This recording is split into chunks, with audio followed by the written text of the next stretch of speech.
제가 취임해가지고 1년 동안을 모든 부서에 행사 있을 때마다 저출산 문제를 제가 이야기를 했습니다. 그게 갖고 올 우리 교육계 파장. 그래서 제가 제주도의 가장 큰 고용처인 제주도교육청 약 10,000명인데 이거를 어떻게 할 거냐, 유지가 가능하겠느냐, 그렇게 해서 가능하면 확대 정책을 썼습니다.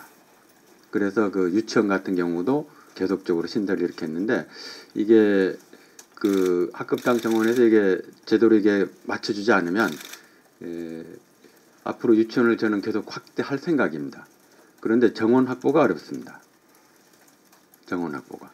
국가 단위에서 정원을, 이게 학생 수가 줄어드는데 왜 정원을 더 확보해야 되느냐 해서 지금 중학교 같은 경우는, 중등 같은 경우는 지금 2명이 줄어들었고요. 작년에 비해서. 초등은 이제 전입자들이 많다고 해서 한 2명 늘어났는데 유치원은 상대적으로 조금 늘었습니다.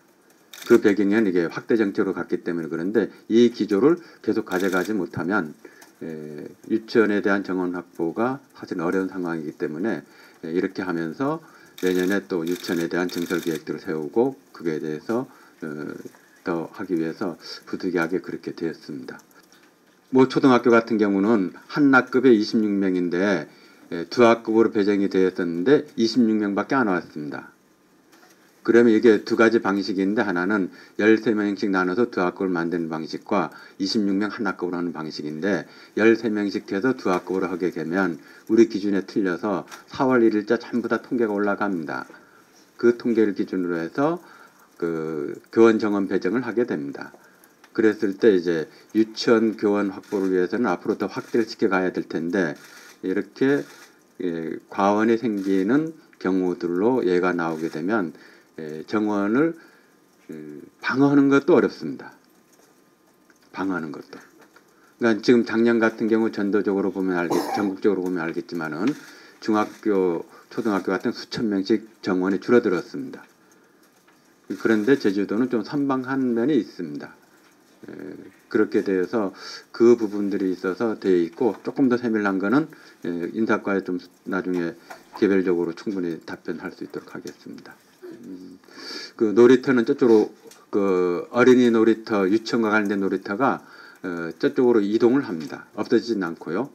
그 예측 실패는 지금 제주도 전체적으로 인구 유입에 대한 예측이 못하고 있죠. 도든 교육청이든 갑자기 폭발적으로 증가를 했던 면이 있고요.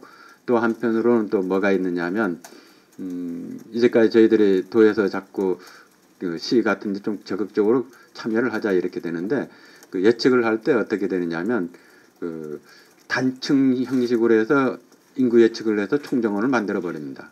그런데 실질적으로 건물을 지을 때는 3층, 4층 빌라로 지어서 2배 내지 3배 증가되는 이런 부분들이 반복되고 있어서 그 앞으로 이런 부분에 대해서는 충분히 예측을 하자 이렇게 이야기되고 있습니다.